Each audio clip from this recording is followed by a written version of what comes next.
Of joyfulness. Hello, good afternoon, and welcome to the Midday News.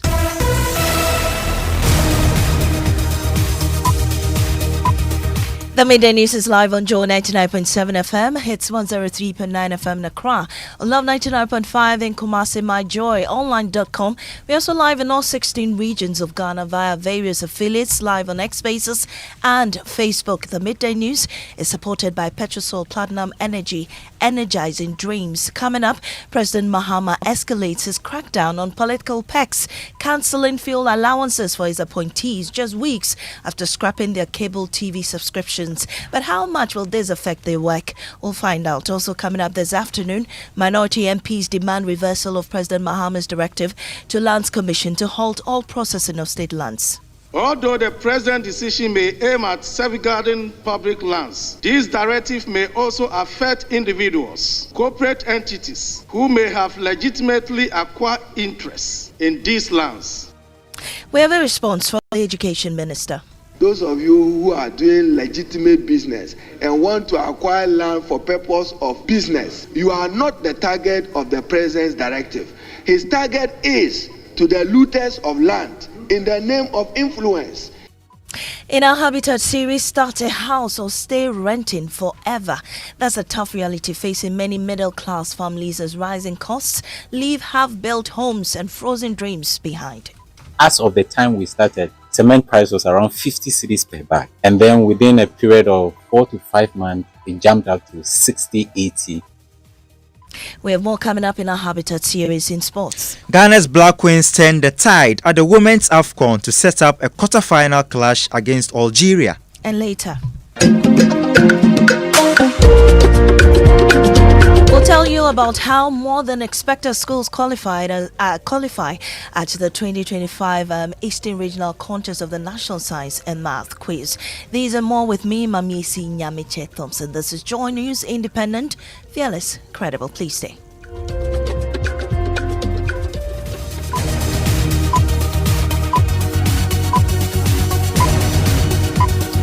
And this afternoon, we start from the presidency. In a move to clamp down on excessive government spending, President John Dramani Mahama has ordered an immediate suspension of all fuel allowances for political appointees under his administration. According to the release, the decision is part of a broader strategy to reallocate public funds from administrative luxuries to pressing and national priorities like healthcare, education, and job creation. Well, let's delve deep into this statement. Fred Smith joins me in studio with more. Fred.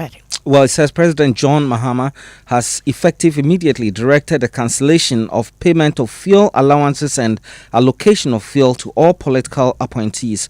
The directive forms part of a broader curb in government expenditure aimed at cutting costs and channeling public funds into priority areas. The president believes that leadership must also bear its part of the sacrifices it is calling on the people to make. The latest cost-cutting, it says, the cost-cutting measure follows sweeping reductions in the size of government through the appointment of fewer ministers and presidential office staff. Other measures have included stopping satellite TV subscription for offices at the presidency and other government facilities. Thank you so much, Fred Smith. Well, let's get some clarification on this. And Shamima Muslim is deputy government spokesperson and joins us on the line. We're grateful for your time, Shamima. Shamima, can you hear me?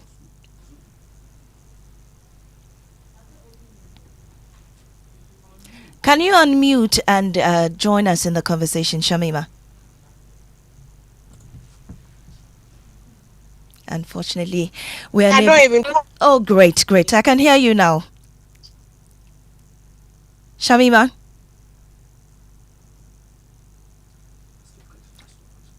Well, we are still trying to establish contact with Shamima Muslim. She is Deputy Government Spokesperson and will be explaining that statement to us. The President has reversed fuel allocations to all political appointees. We need to clarify who this affects, how the policy will be affected, also what this cancellation ensures to do, which priority areas that this fund will be going to. And we're still trying to establish contact with Shamima Muslim to give us more details on this. Well, when we do that, we'll do speak to her. Now, minority MPs are demanding the immediate reversal of President Mahama's directive to the Lands Commission to stop processing state lands. It will be recalled that barely a week after assuming the reins of power, the president ordered the immediate cessation of all activities related to the sale, lease, or processing of transactions involving state and public lands. But MP for Subin Kofi Obriabwa, who made a statement on the floor, said the directive has brought untold hardship on persons who have legitimate interest in state lands. Upon assumption of office, the President, His Excellency John Dramani Mahama, by a letter dated 10th January 2025, directed the Lands Commission to hold the sale, leasing and processing of all state and public lands. Mr. Speaker, although the President's decision may aim at safeguarding public lands for the benefit of Ghanaians, this directive may also affect individuals, corporate entities, who may have legitimately acquired interests in these lands. If indeed the government thinks that the private sector is the engine of growth, then the government, as a matter of urgency, should lift the ban. Revenue generated by the Lands Commission through stamp duties, consent fees, lease preparation fees, premium costs, and all charges as embedded in offer letters will, by virtue of these directions, become non-existent. This revenue loss will adversely impact the consolidated fund. Well, let's go to Parliament now and get some reactions to this. Kweku Asante is our Parliamentary Affairs correspondent. Kweku, the Education Minister defended this directive. What were his grounds?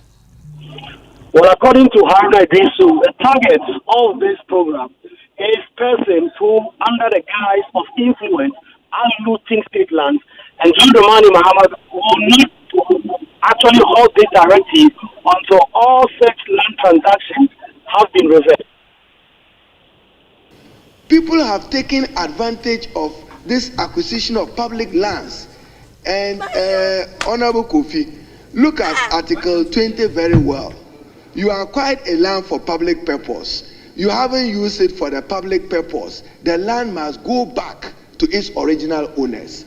That hasn't happened in many instances. So, Mr. Speaker, the directive of the President, to assure my colleague, was to provide, one, for the President to have first-hand information over the last 8 years. How have public lands been managed? Who took undue advantage of this, in order that he can provide correctional measures as the person to whom this land is vested. So, Honorable Kofi, be assured, those of you who are doing legitimate business and want to acquire land for purpose of business, you are not the target of the President's directive. His target is to the looters of land in the name of influence. Well, you heard the Education Minister, Haruna Yinsu. What other matters are in Parliament today? So, any moment from now, we expect to see the order paper for business today. It is likely that the Member of Parliament elect for Ablekumanot may be sworn in. From my checks yesterday, the Electoral Commission had not brought in the certificate of election to Parliament, and that is why she was not sworn in yesterday. Yesterday being the first working day of the week, the expectation was that the Electoral Commission will work on that. If the Speaker of Parliament receives that, it is possible that Ablekumanot will get their representation for the first time in this ninth Parliament to be seated, and that is why we are looking forward to see the order paper, which will give us some indication as to whether or not the Rabbanah being will be sworn in today, or perhaps that will delay to tomorrow. Right. Thank you so much, Kweku Asante, for that update. Well, let's go back to our first story. And thankfully, Shamima Muslim is on the line with us. We're grateful for your time, Shamima. For the network problems. Indeed. We're grateful that you could join us. Well, I believe you're one of the appointees who will be affected by this directive by the President. How will it affect your operations or your work? Shamima, can you hear me? I can hear you here in the studio. Is it better for you over there? Yes, I can hear you too now. Great, great, great. So I was asking about the president's directive. He has reversed or scrapped fuel allocations to all political appointees. I believe this affects you as well. How will it impact your operations?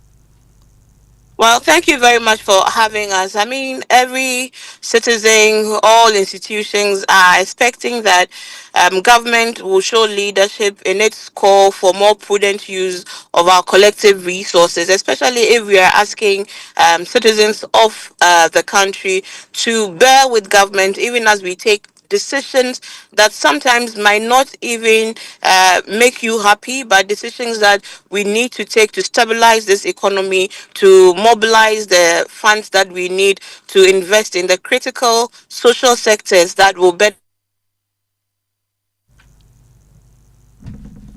it would not affect our efficiency at all because, like many workers of Ghana, they bear the cost of their commute to and from work. So, with this policy, with the exception of strictly regulated official travel and assignments, all appointees, which is expected of all of us, are expected to buy their fuel for their day-to-day commute to and from work, as other categories of public workers and members of the public do. So we don't expect it to affect our official work.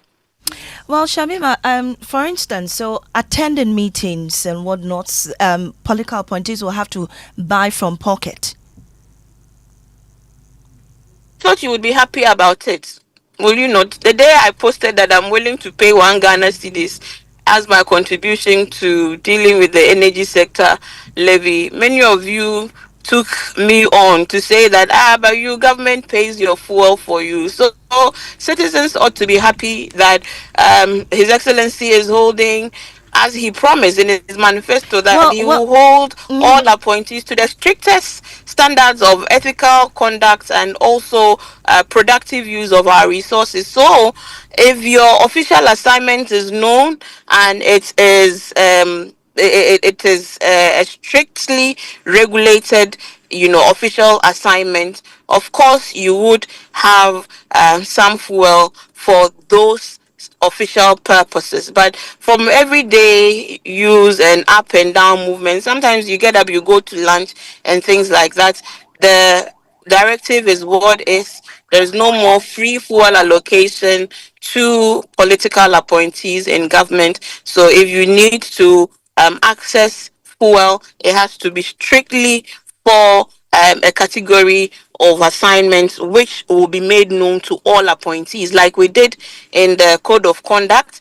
The parameters, the details would be communicated to all appointees. So even a few days ago, there's a directive on what kinds of travel the government will pay for, what kinds of travel they won't pay for, and what kind of travels would even be approved for you to attend. So these are all reforms that are happening at the high level at the presidency as a sign of commitment to this reform reset agenda. Well, would like to also know how much government was really spending on fuel until this decision was taken. So as we speak now, you remember that this is a new directive. So again, there's been a further directive to now costs all of it, how much we will be saving, how much we're spending on fuel, and in due course the public would know just how much savings we have made from this single action of the president. And how much or how will the funds saved from this measure be tracked and redirected into the key priority areas that the president makes in his statement? Specifically, which areas, though? Right. As you know already, the president, President Mahama, has shown tremendous commitment to the cost-cutting agenda and making savings from a number of activities. DSTV subscriptions were all cancelled, and these are all steps towards, eliminating wastage in the system and also ensure more savings. What will we use the savings for? For instance, with the medical trust fund, for example, when defaulting appointees who did not meet the deadline for filing their assets, they were surcharged. It's going directly to the health trust, the Mahama Care Program. So we know exactly where those monies are going to be used for. Also, once the funds are saved, we already know of existing social programs that require, intervention. Health, education, local governments are all areas that we will be tracking. Also, because of the Public Finance Management Act, we do know there are more stringent ways of tracking what goes into the consolidated fund and what, earmarked funds Shamima, are you there? to track what we're using the money for. Hello? Yes. Hello? Yes, please Yes, come on. I calls lost you keep there. Yeah. coming and interrupting. So I think a lot of So sorry media about is that. calling for this program. Right. So yes, there will be accountability for these funds that will be saved. Just before I let you off, is this temporary, or will this be reversed somewhere along the line? For now, it is a directive, and until anything else happens, to the extent that the president has given this directive, we anticipate that it is what is going to be as long as possible until otherwise directed to be reversed. But also to say that we are already seeing signs of these prudent allocation of resources, from the savings we have made so far, from the stabilization of the economy of the city, the 5 billion inflows that have come from the gold board operations since January up to date. From all of these things, we've been able to make some significant allocations from the budget. And on 24th of July, when the Finance Minister Thompson comes with the mid-year budget review, we would hear more details about how 80% allocation has been made to the assemblies, how the timely release of funds for the feeding of students. As we speak, 600 million Ghana cedis has been given to schools for feeding since the beginning of this year. Right. We're talking about the NHIS Thank you. funds that have been uncapped, that for the first time we're talking about over 300 million cedis, released for the no free stress. This is money directly in the pockets of young people. That is Shamima Muslim, Deputy Government Spokesperson. Now, for many middle-class families, building a home is the only way out of the never-ending cycle of rent. But too often, that dream stalls, trapped between rising construction costs and runaway rent. In today's edition of our Habitat series, Carlos Caloni visits Tema Community 25, where unfinished homes tell the story of dreams put on hold. A 2023 household survey by the Ghana Statistical Service revealed that Ghanaians spend nearly 28% of their monthly income on rent. For many in the middle class, the solution seems clear: build a home and break free.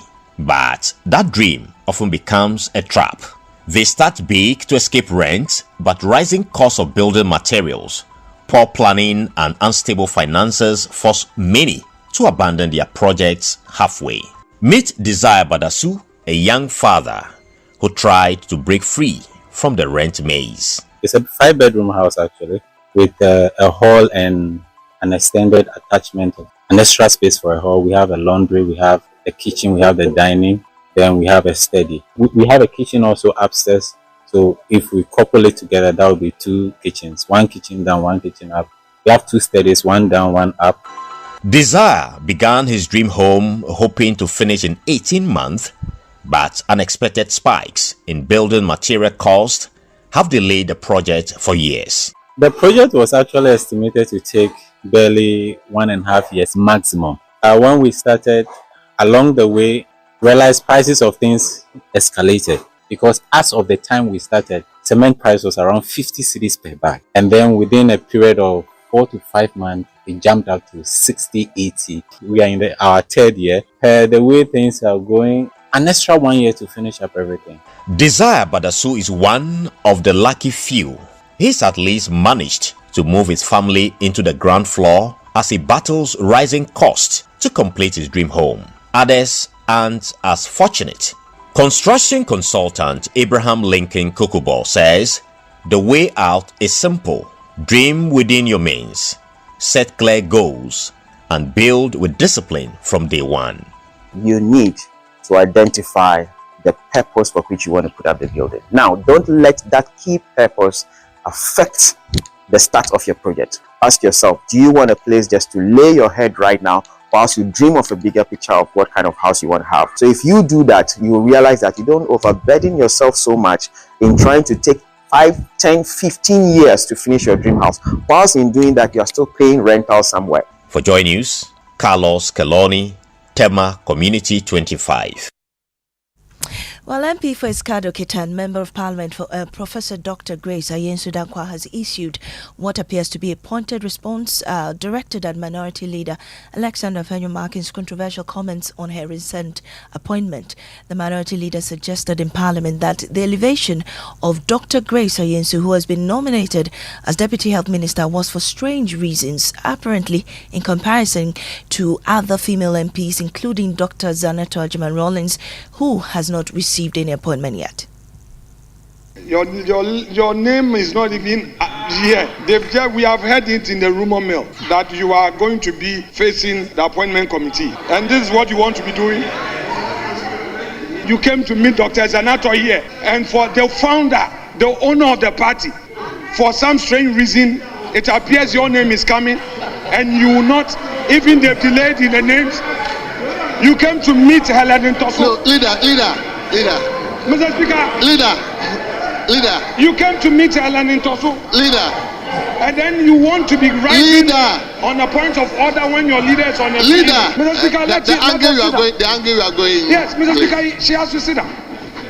Well, taking to Facebook a day after the exchanges in Parliament, Dr. Yinsu Dangqua, without directly mentioning the Minority Leader's name, said, "No matter how badly they treat you, never drop down to their level," she wrote, and said, "Stay strong, stay calm, and walk away." Her post has since sparked conversation on social media, with many praising her for her composed and dignified stance in the face of political provocation. Well, her constituents have also been reacting, but we'll get details of that later. You are listening to the Midday News here on Joe 99.7 FM, and we'll take a break. We'll return with sports, and also in the bulletin we'll tell you the story of a 15-year-old carried to class each day because her school has no elevator and ramps. So when I grow up, I want to do medicine. Usually when I go to the hospital and then I see the doctors and the nurses working together to help people, I want to be like them.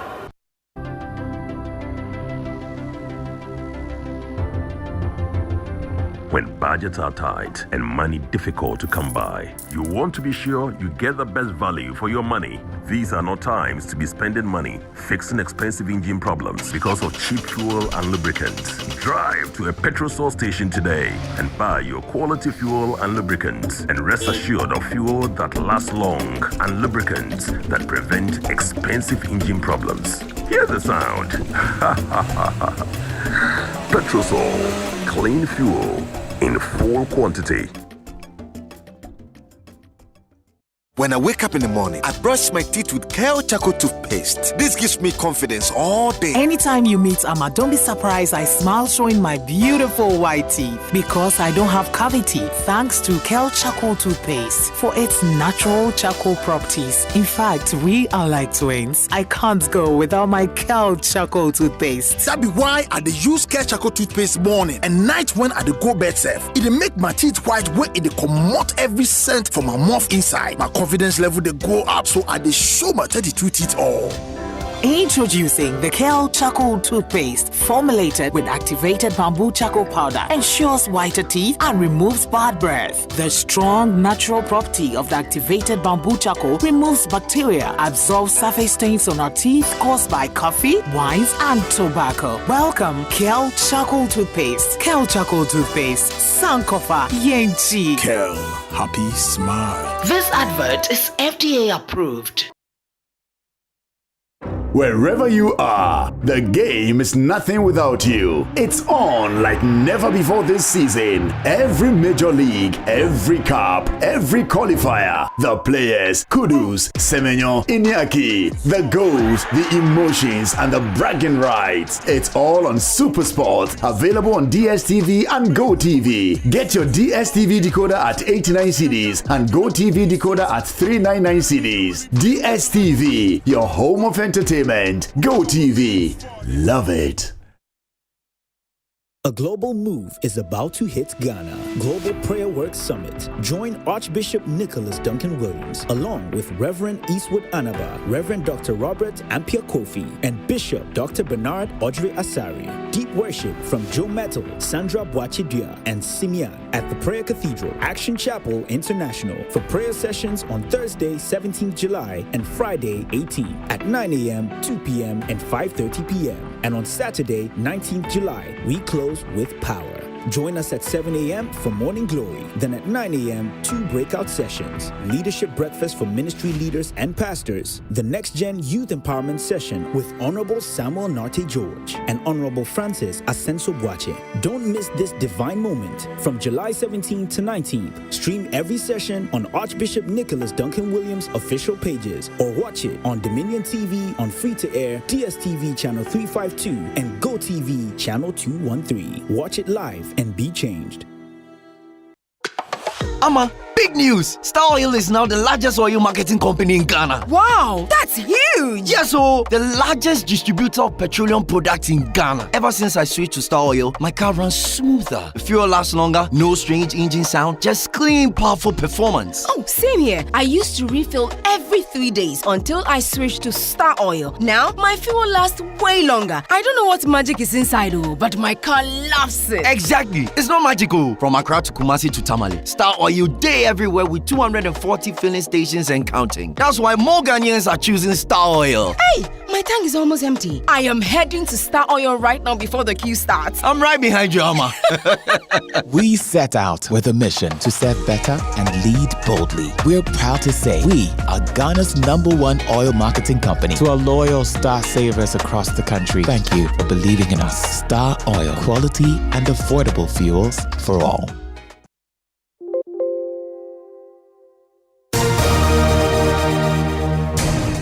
Welcome back to the Midday News Sports. Maame, see, your girls, the Black Queens, they made the nation proud by qualifying for the quarterfinals of the Women's AFCON for the first time in 9 years. The Queens defeated Tanzania 4-1, and obviously confidence is high in camp as they prepare to face Algeria this Saturday for a place in the semi-finals. Joy Sports' Lawrence Beidou, who is in Morocco, has more. The most important thing is to build on momentum. I've seen Algeria play, I've watched them. They haven't looked like the great team that you expected from them some years ago. So there's a probability that the Black Queens will have the advantage over Algeria, but they have to ensure that they work harder than they did against Tanzania. And I thought if you're a player, you get a chance to wear national team jersey and be on that pitch in the starting 11, you need to chase down every ball. They need to give out that energy. They need to be active on the pitch, and I think that will be the point to Ghana making it to the next round of the competition. That's Joy Sports' reporter Lawrence Beidou all the way from Morocco. Thank you very much, and I hope our girls do well. Well, she's carried to class every day because the school building has no elevator. Yet 15-year-old Alison Asantua Kranting, a student with a mobility challenge, continues to excel. In our disabled series, Irene Edubia Ening brings you her story. On a day set aside to celebrate academic excellence, a young girl in a wheelchair draws the loudest applause. Thank you very much. Her name, Alison Asantua Kranting, and today she's been honored as the best student in Year 9. For as long as I've known her, she always comes top. She's always the best. Each day, Alison's journey to the classroom starts with a climb. Carried in the arms of her teacher, supported by her friends and assistant. Her classroom is upstairs and there's no lift to get there. When I come from home, my mom drops me off and then my assistant takes me to the stairs. Then there's a teacher who carries me upstairs while my assistant carries the wheelchair upstairs. We have not finished with the building yet, so we can't have lifts. But once that is done, we would have lifts that will complete our inclusivity. I don't like the attention of a lot of people looking at me because of this. Her favorite subject is biology. She wants to become a doctor. Usually when I go to the hospital and then I see the doctors and the nurses working together to help people, I want to be like them. Alison Asantua's story is not about what she cannot do, but everything she already is. And we are grateful that at least she's not stopped going to school, right, Jackie? Yes, Maame. What's trending? Well, Maame, President Mahama is trending after he scrapped the 4 allowances for government appointees. A lot of people sharing their thoughts on social media. I'm sure they're excited. I know, right? Now, Festus says that now this standard the president done, they says go make the marking scheme tight everywhere. Go coupons yamutu. And Nana Reale says that our president is lashing us with good governance. God bless his presidency. A lot of messages there, and also people asking more questions about this on social media. I see. Right, Jackie, thank you so much. And as the 2025 National Science and Math Quiz Eastern Regional qualifiers continue, more schools are pushing beyond their limits to secure a place in the next competition. Although only 4 were expected to qualify on day 1, 3 additional schools who met the 40-point threshold also made it through, but we'll bring you more on that in subsequent bulletins. I am Nyamekye Thompson. Up next is Living Word with Pastor Mensa Otabil.